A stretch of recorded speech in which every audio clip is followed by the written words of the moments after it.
Bagaimana ya caranya mengikhlaskan gitu? Atau bagaimana caranya melepas kemelekatan?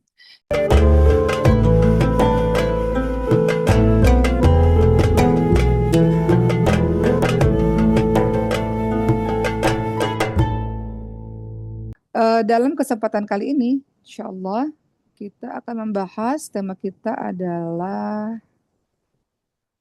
ketika hati belajar melepas. Hmm.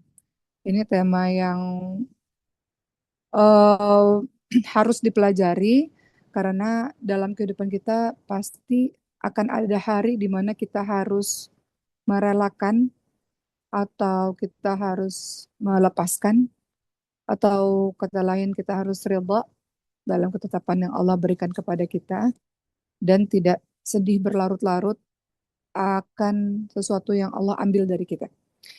Kita akan belajar dari kisah Nabi Ibrahim alaihissalam dan kemudian dari beberapa orang-orang salih di zaman dulu, para sahabat, dan kemudian kita akan kaitkan dengan kehidupan kita yang sekarang. Bagaimana kalau hal-hal yang ada di sekitar kita tiba-tiba Allah ambil, yang kita merasa milik kita tiba-tiba Allah ambil, kesehatan yang kita rasa itu milik kita tiba-tiba Allah ambil, pasangan atau anak-anak yang kita rasa itu adalah milik kita tiba-tiba Allah ambil, atau harta, pekerjaan, popularitas, atau apapun yang kita rasa milik kita tiba-tiba Allah ambil. Gimana rasanya supaya tidak berlarut-larut dalam kesedihan atau bahkan marah pada sesuatu yang sudah Allah ambil itu?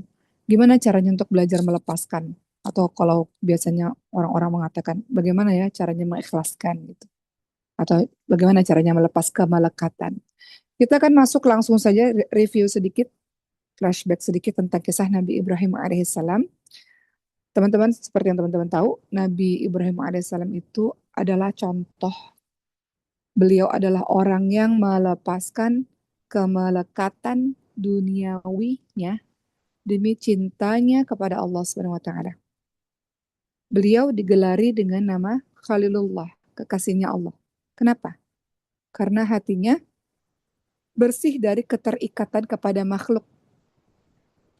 Coba kita lihat, ada beberapa contoh kalau kita dalami kisah Nabi Ibrahim alaihissalam, bagaimana beliau melepaskan kemelekatan kepada makhluk maupun sesuatu yang berada di sekitarnya. Tentu contoh yang paling utama adalah pertama, kita akan tahu bagaimana cara beliau bisa melepaskan kemelekatannya pada anaknya, pada Ismail alaihissalam.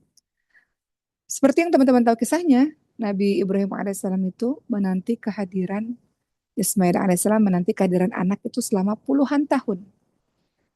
Dengan Siti Sarah, istri pertamanya, itu belum punya anak sampai puluhan tahun, sampai akhirnya menikah dengan Siti Hajar. Baru di masa tuanya beliau memiliki seorang anak, ya. Dan bagaimana pada saat beliau punya anak, lagi senang-senangnya punya anak setelah menunggu puluhan tahun, tiba-tiba Allah suruh untuk berpisah. Allah minta Nabi Ibrahim alaihissalam untuk meletakkan Ismail alaihissalam yang masih kecil dan istrinya Siti Hajar di Mekah, di lembah tandus yang tak berpenghuni. Melepaskan kemelekatan sejak kecil. Nabi Ismailnya sejak kecil sudah berpisah dengan ayahnya Ibrahim alaihissalam. Ketika Nabi Ibrahim bertumbuh, seperti yang kita tahu ceritanya, akhirnya sudah bisa ketemu lagi. Giliran sudah bertemu, Allah suruh untuk menyembelihnya. Hal ini terlihat dalam surah As-Saffat ayat 102. Jadi kalau teman-teman mau lihat kisahnya Nabi Ibrahim alaihissalam, penyembelihannya kepada Ismail alaihissalam, kisahnya ada dalam surah 102 dan di bawahnya. Ya, manakala pada saat itu bersama-sama Nabi Ibrahim dan Nabi Ismail mereka bertemu, kemudian apa yang dikatakan oleh Nabi Ibrahim alaihissalam dalam surah As-Saffat ayat 102, ya dikatakan, ya bunaya inni aro fil manami anni azbahuka fangdur madza tara. Dikatakan oleh Nabi Ibrahim alaihissalam, wahai anakku, sesungguhnya aku melihatmu bahwa aku akan menyembelihmu. Pendapatmu bagaimana tentang itu? Baru kemudian dijawab oleh Nabi Ismail alaihissalam, qala ya abati fa'al ma tu'mar satajiduni insyaallah minas sabirin. Nabi Ismail alaihissalam menjawab, wahai ayahku, kerjakanlah apa yang diperintahkan kepadamu. Insya Allah mudah-mudahan aku termasuk orang-orang yang sabar. Jadi dari kisah ini, Nabi Ibrahim alaihissalam menunjukkan melepaskan kemelekatannya terhadap makhluk yang paling dicintainya, yaitu anaknya. Jadi kalau kita lihat di sini teman-teman semua, sebentar. Kalau kita lihat di sini, ujian yang diberikan oleh Allah Subhanahu wa taala kepada Nabi Ibrahim alaihissalam. Ujian ini bukan karena Allah membutuhkan Nabi Ismail alaihissalam, membutuhkan kematiannya Nabi Ismail, bukan. Ujian yang diberikan kepada Nabi Ibrahim adalah untuk membersihkan hati Nabi Ibrahim alaihissalam dari menyekutukan Allah dengan cinta kepada anak. Kadang-kadang kita menyekutukan Allah itu dengan kecintaan kepada makhluk yang lebih besar dibandingkan kecintaan kepada Allah Subhanahu wa taala. Jadi ketika Nabi Ibrahim alaihissalam sudah akan menyembelih anaknya Ismail alaihissalam, maka Nabi Ibrahim itu telah menyembelih kemelekatan hatinya kepada makhluk, kemelekatan hatinya kepada Ismail alaihissalam. Sehingga kemudian Allah menggantinya dengan seekor domba yang besar. Jadi di sini Allah hendak membersihkan hatinya Nabi Ibrahim dari menyekutukan Allah dengan cinta kepada makhluk. Itu maksudnya. Maka kalau kita lihat teman-teman semua, kita bahas dulu deh sebelum kita membicarakan kemelekatan, menghilangkan kemelekatan hati Ibrahim alaihissalam kepada tanah airnya dan lain-lain. Kita bahas dulu deh dari analisis psikologis lah kalau kita lihat ya. Bagaimana perasaan kehilangan yang dialami oleh Ibrahim alaihissalam. Dan itu adalah satu kejadian emosional yang sangat berat bagi seorang ayah. Teman-teman coba bayangin, kalau itu terjadi pada teman-teman semua. Gimana rasanya kalau kita mencintai seorang anak atau seorang makhluk, kemudian kita dipisahkan, pada saat kita bisa bertemu lagi dan harus diselesaikan dengan tangan kita sendiri, itu kan nggak bisa terbayang dalam kehidupan manusia di zaman sekarang. Bagaimana pada saat itu Allah meminta untuk Nabi Ibrahim alaihissalam betul-betul membuktikan bahwa beliau memang layak diberikan gelar Khalilullah karena Allah penuh di hatinya, bukan makhluk. Maka kalau kita lihat apa yang terjadi pada Nabi Ibrahim alaihissalam, beliau mengalami emosional internal yang sangat hebat pastinya. Ya, beliau mengalami tingkatan emosional yang sangat ekstrim. Ya, pada saat itu fitrah seorang manusia, fitrah ayah, dorongan biologis seorang ayah, pengennya apa? Pengennya melindungi, menyayangi anaknya, menjaga keberlangsungan hidup anaknya. Normal seorang orang tua ingin begitu kepada anaknya, anak yang sudah dinanti puluhan tahun. Tapi kontras dengan apa yang diinginkan oleh Allah, perintah mutlak dari Allah apa? Untuk mengorbankan anak tersebut, ya kan? Maka apa yang terjadi pada perasaannya Nabi Ibrahim alaihissalam? Beliau merasakan kepedihan sebagai seorang manusia biasa, teman-teman semua. Tapi beliau bisa mengatasinya itu dengan mendudukkan cintanya kepada Allah di atas cintanya kepada makhluk. Kemudian apa lagi yang kita bisa pelajari dari sisi, kalau kita bedah dari sisi psikologisnya Nabi Ibrahim alaihissalam? Nabi Ibrahim alaihissalam nggak menyimpan rencana itu sendirian ya, atau kepedihan itu sendirian. Beliau berdialog secara jujur dengan Ismail alaihissalam tadi dalam surah As-Saffat ayat 102. Gimana anakku? Aku bermimpi bahwa aku akan menyembelihmu. Gimana? Maka apa yang kita bisa lihat di sini? Dengan membagikan beban emosional itu, ya, maka Nabi Ibrahim alaihissalam nggak melalui stresnya sendirian. Jadi dibagikan beban emosional kepedihan itu, jadi nggak melalui kepedihan stresnya itu sendirian. Jadi dialog yang dilakukan oleh Nabi Ibrahim alaihissalam ini mengubah trauma, ya kan? Nabi Ibrahim alaihissalam manusia biasa merasa trauma juga, ya. Kemudian menjadi momen spiritual bonding dengan sang anak, dengan Ismail alaihissalam. Kemudian apalagi yang kita analisis dari apa yang terjadi kepada Nabi Ibrahim alaihissalam. Beliau sedih, tapi sedihnya terkendali. Beliau sedih, tapi sedih yang terkendali. Beliau digambarkan betapa beratnya fisik Nabi Ibrahim ketika menuntun Ismail alaihissalam itu ke tempat penyembelihan, ya kan? Tidak hanya berat fisiknya, berat hatinya. Saat detik-detik kejadian itu loh. Bayangkan teman-teman semua. Detik-detik kejadian beliau harus menyembelih dengan tangannya sendiri. Bahkan pada saat itu diceritakan syaitan datang menggoda, maka dilemparlah batu yang kemudian sekarang kita kenal dengan pelemparan jumroh. Maka apa yang terjadi pada Nabi Ibrahim alaihissalam ketika itu? Beliau mengalami kesedihan yang mendalam, namun kesedihan itu berada di bawah kendali dengan kesadaran penuh. Beliau menangis, manusia biasa, manusiawi. Tapi tangisannya itu tidak pernah disertai dengan protes. Tangisannya itu nggak pernah disertai dengan kemarahan. Tangisannya itu nggak pernah disertai dengan keraguan terhadap keadilan Allah Subhanahu Wa Taala. Nggak pernah. Jadi kontrol, beliau punya kesedihan tapi kesedihan yang terkendali. Kemudian apa lagi teman-teman semua? Apa yang terjadi kepada Nabi Ibrahim alaihissalam? Bayangkan, anak darah dagingnya sendiri. Anak ini apa sih? Anak ini kan penerus keturunan. Anak ini kan kebahagiaan hari tuanya orang tua, ya kan? Tapi ketika Nabi Ibrahim memilih untuk menyembelih Ismail alaihissalam, artinya apa? Dengan kata lain, beliau menyembelih semua harapan keduniaannya, semua harapan yang dititipkan kepada anak itu. Beliau pasrah total, tawakal, menerima menerima takdir Allah Subhanahu wa taala. Kalau kata Allah memang beliau nggak ada penerus, beliau redha, beliau terima. Maka puncak kedamaian seseorang justru ketika ego itu dilepaskan secara total. Ketakutan itu akan hilang, ketakutan itu akan lenyap. Pasrah mutlak total. Inilah yang akhirnya membuat beliau mencapai pada ketenangan tertinggi. Maka di sini teman-teman semua, kesedihan yang dialami oleh Nabi Ibrahim alaihissalam tidak menghancurkan jiwanya selama seseorang itu fokus terhadap cinta yang tertambat kuat kepada Allah SWT. Itu kisah tentang Nabi Ibrahim alaihissalam dengan Ismail alaihissalam. Bagaimana beliau melepaskan kemelekatan itu. Kelak dalam kehidupan kita akan ada orang tua yang meninggal dunia atau anak meninggal dunia atau siapapun pasti akan pergi meninggalkan kita atau kita mungkin lebih dulu. Maka ingat kisah dari Ibrahim alaihissalam ini teman-teman semua. Hari ini kita bahas tentang bagaimana cara melepaskan rasa kehilangan, melepaskan kemelekatan dan menyembuhkan rasa kehilangan. Oke, kita bahas yang pertama tadi tentang kehilangan terhadap Ismail alaihissalam. Kedua, bagaimana Nabi Ibrahim alaihissalam melepaskan kemelekatannya kepada keluarga dan tanah air. Keluarga di sini termasuk Siti Hajar dan juga tanah airnya. Beliau meninggalkan tanah airnya. Ibrahim alaihissalam itu meninggalkan ayahnya yang membuat patung berhala, ya kan? Ibrahim alaihissalam mengajak ayahnya terus untuk beriman kepada Allah, tapi ayahnya menolak. Maka apa yang dilakukan oleh Ibrahim alaihissalam melepaskan kemelekatan terhadap keluarga dan tanah kelahirannya. Beliau berasal dari Babilonia, Irak. Irak, ya, tempat beliau lahir dan tempat beliau tumbuh itu di Irak. Apa yang beliau lakukan? Beliau melepaskan kemelekatan itu. Beliau memilih berhijrah demi menyelamatkan akidahnya.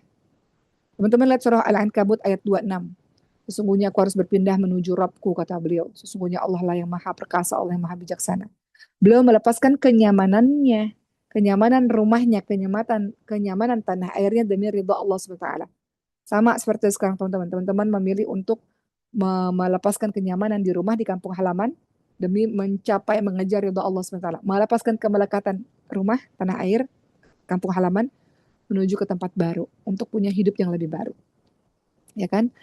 Kemudian apa lagi tadi ya? Melepaskan kemelekatan kepada istri dan anak di lembah tandus. Tadi kisahnya Nabi Ibrahim alaihissalam.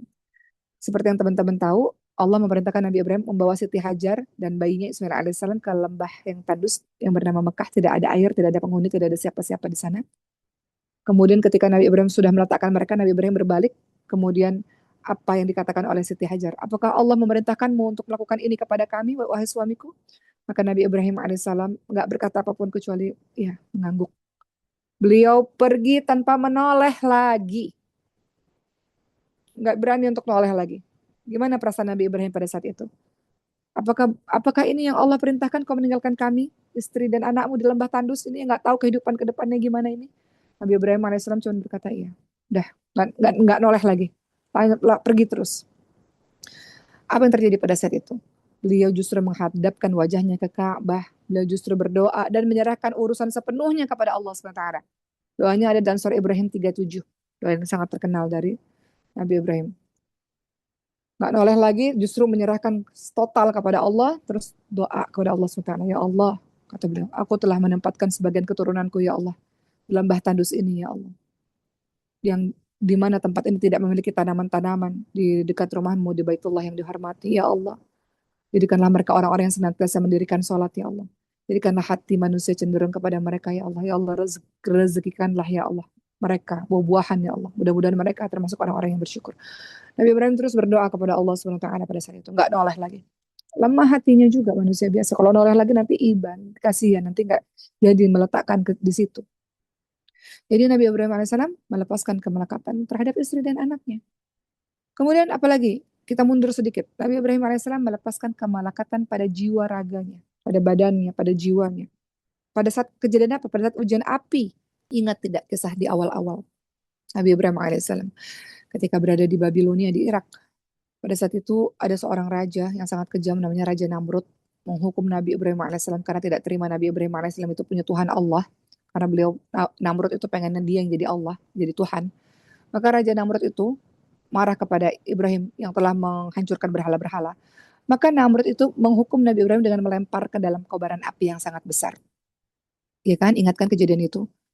Lalu pada saat itu pada saat itu malaikat Jibril itu datang menawarkan bantuan kepada Ibrahim alaihissalam.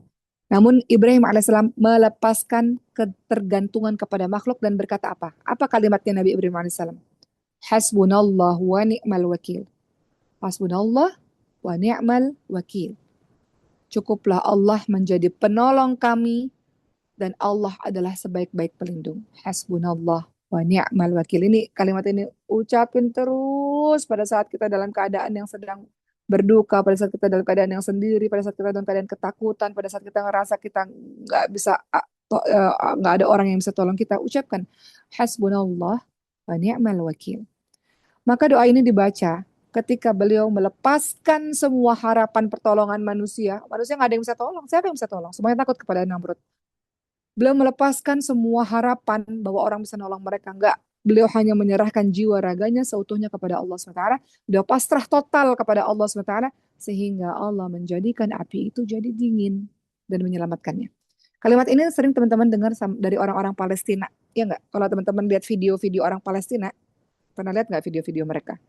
Apa yang mereka bilang teman-teman semua? Hasbunallah wa ni'mal wakil, hasbunallah wa ni'mal wakil. Apa maksudnya? Kenapa mereka berkata begitu? Karena nggak ada yang bisa tolong mereka pada saat itu. Siapa yang bisa tolong? Pada saat dibombardir, pada saat itu ya dibombardir luar biasa. Siapa yang bisa tolong? Sama kayak Nabi malaikat Jibril pada saat Nabi Ibrahim sama. Ketika dilempar di api, siapa yang bisa tolong? Siapa yang mau tolong nyelamatin Nabi Ibrahim di dalam api? Nggak ada. Nggak ada yang bisa tolong. Maka kalimat hasbunallah wa ni'mal wakil adalah kalimat kepasrahan total. Melepaskan semua harapan akan datangnya pertolongan manusia. Udah, manusia nggak bisa tolong. Hasbunallah wa ni'mal wakil. Gitu. Pasrah total. Sehingga balik lagi pada kisah Ibrahim alaihissalam, apinya jadi dingin dan menyelamatkan Ibrahim alaihissalam.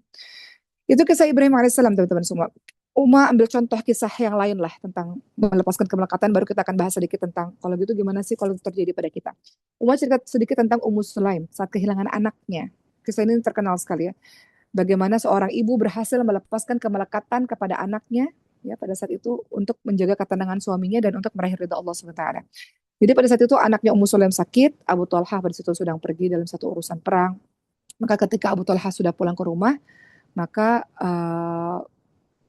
sikap Ummu Sulaim ketika mengetahui anaknya meninggal dunia, beliau tidak histeris, beliau memandikan jenazah anaknya. Oh, ini berat banget ya. Seorang ibu ya, teman-teman bayangin itu coba. Beliau memandikan jenazah anaknya, beliau mengkafani anaknya dengan tangannya sendiri, dan beliau menyembunyikannya sementara di sudut rumah. Karena beliau tahu suaminya baru pulang dari perang dan suaminya sangat kelelahan.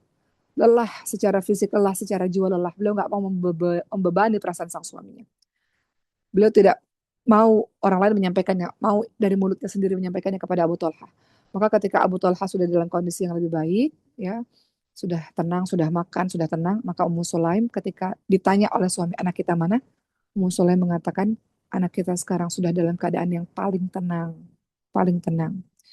Maka barulah dalam keadaan tenang Ummu Sulaim mengatakan, wahai Abu Talha suamiku, bagaimana pendapatmu jika ada suatu kaum meminjamkan barang kepada suatu keluarga, lalu mereka meminta kembali barang pinjamannya, apakah keluarga itu boleh menolaknya atau tidak? Maka Abu Talha menjawab, tentu saja tidak boleh, itu barang pinjaman. Maka Ummu Sulaim mengatakan, maka haraplah engkau pahala dari Allah SWT atas kematian anakmu. Pada saat itu Abu Talha sangat kaget mendapatkan laporan dari istrinya. Abu Talha mengadukan itu kepada Nabi.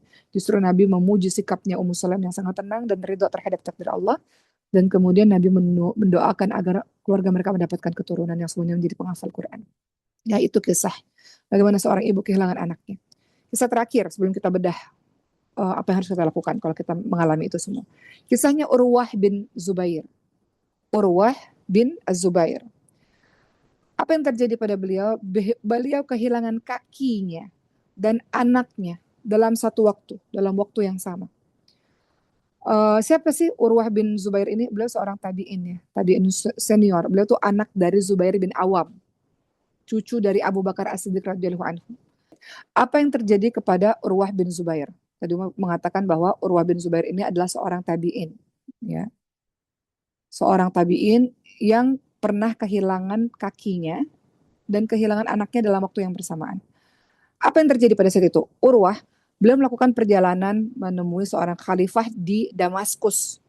Di tengah perjalanan padang pasir yang sangat panas itu, kaki beliau terkena penyakit yang ganas ya. Terkena suatu penyakit yang mengharuskan kakinya itu diamputasi agar penyakitnya tidak menjalar ke seluruh tubuhnya. Di saat yang bersamaan, anak laki-laki yang paling dicintainya juga meninggal dunia ya, karena dalam perjalanan sulit pada saat itu anaknya juga meninggal dunia. Maka apa sikap Urwah bin Zubair saat kakinya diamputasi, anaknya meninggal dunia? Teman-teman bayangin deh, kita pernah dengar berita ya, yang kemarin kan kecelakaan kecelakaan kereta api yang menghabiskan banyak nyawa atau lain-lain lah. Di suatu saat di suatu saat kita melihat ada satu kecelakaan di mana orang yang dicintai meninggal dunia, dia sendiri selamat tapi kakinya harus diamputasi misalnya atau kehilangan anggota badannya misalnya. Samalah itu dengan kisahnya Urwah bin Zubair. Saat kakinya digergaji tanpa obat bius di masa itu, beliau memilih amputasi saat sedang sholat supaya beliau nggak terasa. Kadang-kadang kalau kita terlalu fokus kita nggak terasa loh terhadap sakit, ya teman-teman semua. Maka ketika beliau melihat kakinya nggak ada, beliau berkata apa? Allah tahu bahwa aku tidak pernah melangkahkan kakiku ini sedikit pun untuk maksiat, kata beliau. Kemudian ketika beliau tahu bahwa anaknya juga meninggal dunia di hari yang sama, maka beliau pada akhirnya memuji Allah dengan semua semua yang sudah Allah ambilkan, yang sudah Allah ambil, memuji Allah kenapa? Karena Allah sudah sempat menitipkan kaki itu untuk beberapa masa, Allah sudah sempat menitipkan anak itu untuk beberapa masa, sekarang pemiliknya mau ambil gitu. Jadi beliau memilih untuk menyerahkan total berpasrah kepada Allah, memang sudah waktunya Allah ambil yang mudah gitu. Maka di sini ditunjukkan sikap berupa ridha, menerima akan apa yang mau Allah ambil, menerima. Bukan berarti manusia nggak merasa sedih, bukan berarti Urwah nggak merasa sedih atau Ummu Sulaim nggak merasa sedih, sedih sebagai manusia biasa. Tapi ridha itu ketika hati menerima keputusan Allah tanpa protes dan bersyukur terhadap nikmat yang tersisa daripada meratapi apa yang telah diambil. Itu ridha, teman-teman semua. Itu ridha.